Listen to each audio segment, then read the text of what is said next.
spend between 10 and 15 minutes to address it. The dictionary defines genocide as, because I knew you were going to ask, so I got ready for you. The dictionary defines genocide as the deliberate and systematic killing or persecution of a large number of people from a particular national or ethnic group with the aim of destroying that nation or group of people. And with that definition, I'm going to turn my answers to a question or questions to the majority of you who are here today. Let me give my response a background. I was born in 1952 in Zaria. I was born in the military barracks. I grew up in Kaduna, Zaria, Kaduna, Kano. So my answer does not come out of just newspaper, but experience. The first riot I ever experienced, with all due respect, was against people from the East. I was there during the Zaria riots when your crime was that you were Igbo. They didn't tell me, I saw it. People were being killed right before my eyes. My dad was a soldier trying to prevent it. And I remember the man coming back with a deep dent in his military helmet as the guys were screaming and walking the roads of Zaria and screaming, Tawaye. Tawaye means our eyes have opened. Following the first coup by Kaduna and Zogu, they felt their eyes had opened. So there certainly was genocide because people were being dragged out of their house and killed. But then when it comes to the hot case on hand, is there religious genocide in Nigeria? Firstly, I'd like to say that whatever issue is in Nigeria, because it was not dealt with, it became a snake with 5 heads or more heads. And so when you are looking at each case, you need to know which head you are dealing with. Bandit is a head. Banditry is a head. Terrorism is a head. Fulani herdsmen carrying guns and invading people's farm, chasing them out, is another head. The guys who demand money, what did they call it? Kidnappers is a head, and there are many more heads. And then deliberate chasing of people away from their land and immediately putting another tribe there is a head. So, are these things happening in Nigeria or not? I'll just take you down some historical cases and I'll ask you, is it really happening in Nigeria? Maitasine, in the 70s, a man who rose and began to teach a form of Islamic cleansing that says anybody who was not of that particular belief must die. Is that not genocide?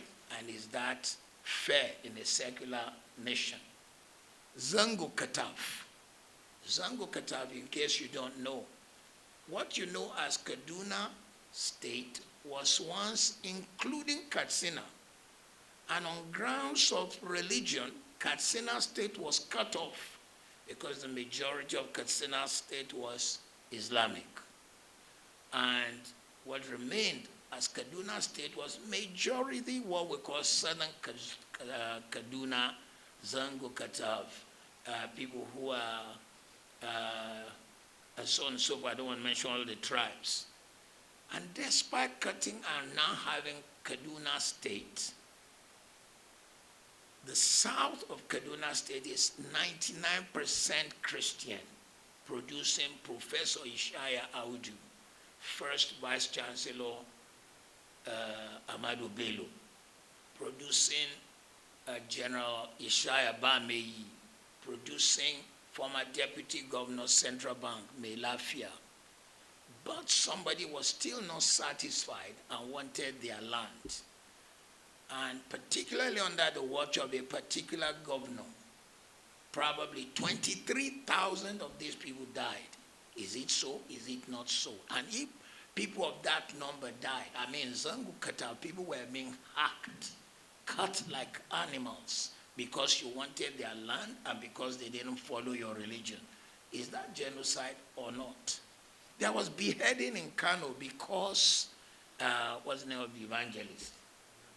Reinhard Bonnke came to hold a crusade, and they said, Christian crusade is not allowed. Not only did they destroy the equipment, they cut Christians. Is that genocide or not?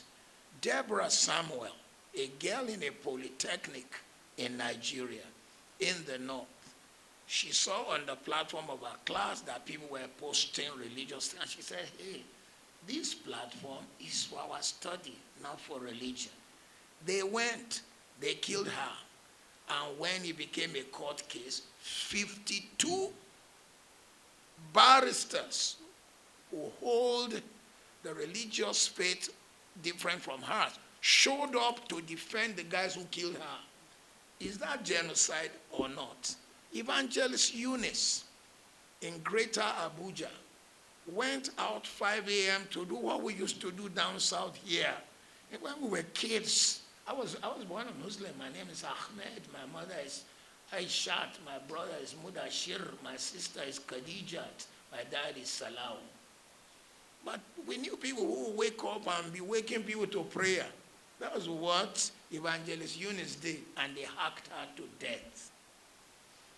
And then, if all that is not genocide, and if it is just religious intolerance, what happened when Melafia came out and said, I am from southern Kaduna, and 23,000 of our people died, and actually when we call people who should come and defend them, the military, the police, they don't show. It is after the people are gone that they show. And they say they have it on good record that some mysterious helicopters are coming to give these people equipment. Is that not a plan, a genocide? If you say that is not genocide, what shall we say of what's going on, in particularly states in the north that are of Christian conviction? Benue State, even today's Vanguard reports Kwande local government, where people were hacked, and the plan is to chase them out, and some people come to occupy. And when I say some people, let me be bold to say Fulani herdsmen and some of the guys carrying gun come to occupy. Because when I was a little kid, one of the songs on radio in the north would say, Babanka Sanshe will come for you. That song says that the whole of Nigeria is the land belonging to Shehu Danfodio. And until that is achieved, they've reached Kwara. It may be Lagos.